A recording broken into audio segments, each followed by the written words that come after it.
natural resources, and who is a proven friend of higher education. Our speaker this morning, the Honorable Adam Putnam.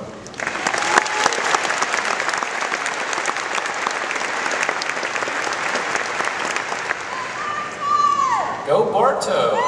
Preach it, sister! Mr. President, thank you. It's an honor to be here. This graduation season, President Obama spoke at the commencement at Howard and Rutgers. Matt Damon was the commencement speaker at MIT. Spike Lee at Johns Hopkins. Ariana Huffington at Colby College. And you got the Commissioner of Agriculture from Bartow.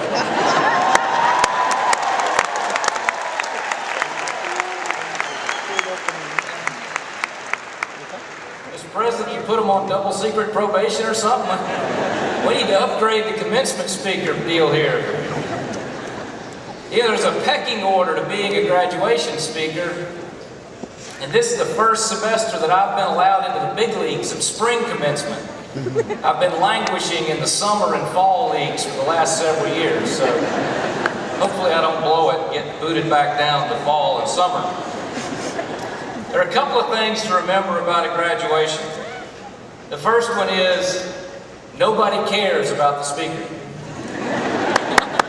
The speaker is the last thing standing between you and a diploma. And so being short's the most important part. It's like being the body at an Irish wake. You need to have one for there to be a party, but they don't expect you to say a whole lot. So, I remember the joy and the excitement and the cheering that came from my family when I graduated a number of years ago, but I couldn't for the life of me tell you who the speaker was at my graduation. So, with the expectations set sufficiently low, let me proceed with just a few thoughts.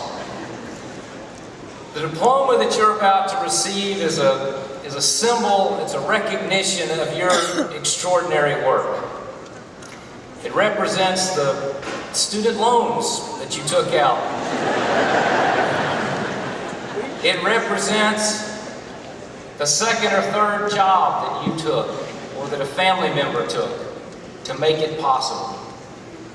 It represents the sacrifices, large and small, that were made by you and for you to be here today.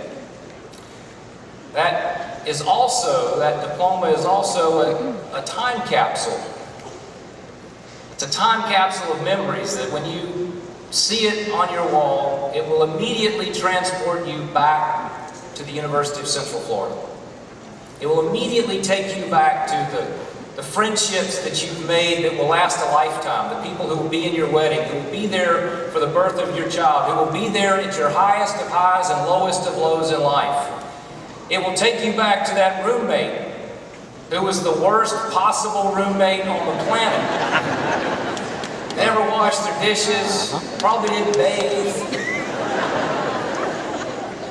It will take you back to the nights that you will never forget and the nights that you can't forget quickly enough. It will take you back to so many memories and spring breaks and road trips and things that are best left undiscussed, for which the statute of limitations is not yet expired. Your diploma is all of those things and so much more. It's the golden ticket. It's the reward for what you have done to earn it. And only you can decide how you use it.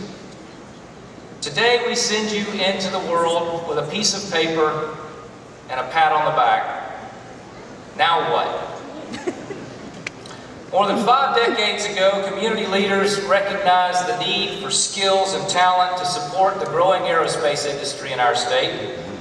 They called for a new institution to educate and prepare Floridians for careers in science and technology. In its embryonic stages, they called it the Space University.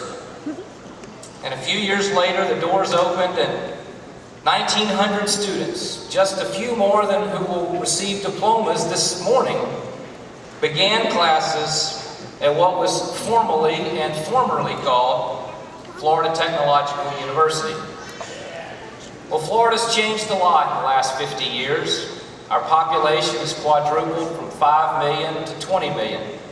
And the student population here at UCF is now the second largest in the nation. But the reasons for establishing this institution are as important now as they were in the beginning. We need more students who are educated and prepared to pursue careers in the fields of science and technology. And the 1,200 of you who are here today to receive this diploma which you have earned are helping us to close that gap. Our world is looking to you. You famous STEM graduates who helped me get through my science classes to get my degree.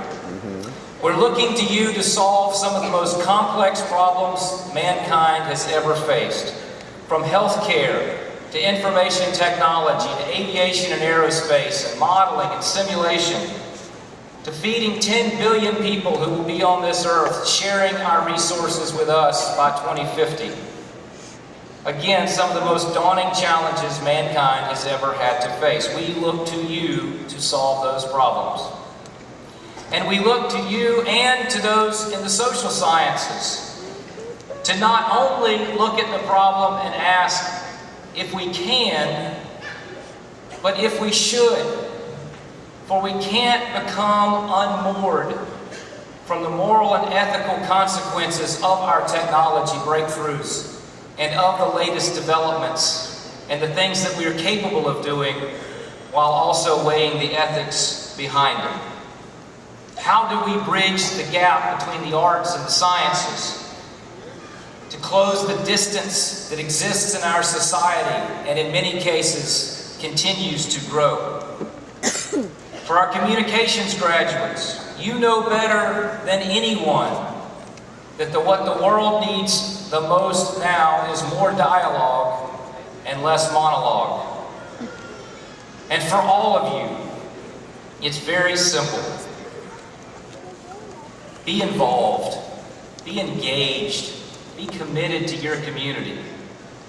Community engagement, social and civic capital, these are the fruits of the university education. To see a wrong and make it right. To light the torch rather than to curse the darkness. To lift the spirit, to heal the mind and the body. To elevate the dialogue. To be curious. To love knowledge and to be generous in sharing it with others. These are the ingredients of civic engagement. The recipe is yours to make. You can't just Google it up. And finally, one final piece of advice. This weekend, we'll witness one of those remarkable meteor showers that are so spectacular in this part of the world. Never forget the motto of this, your alma mater. Reach for the stars. Congratulations, and may God bless you and keep you on your journey. Graduates.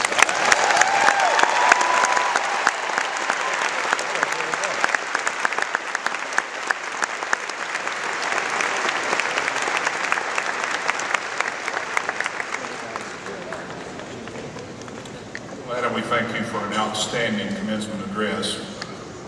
You certainly caused us to chuckle a bit, but also reflect deeply. And I hope all of the graduates enjoyed it as much as I did. Won't you join me in another round of warm applause for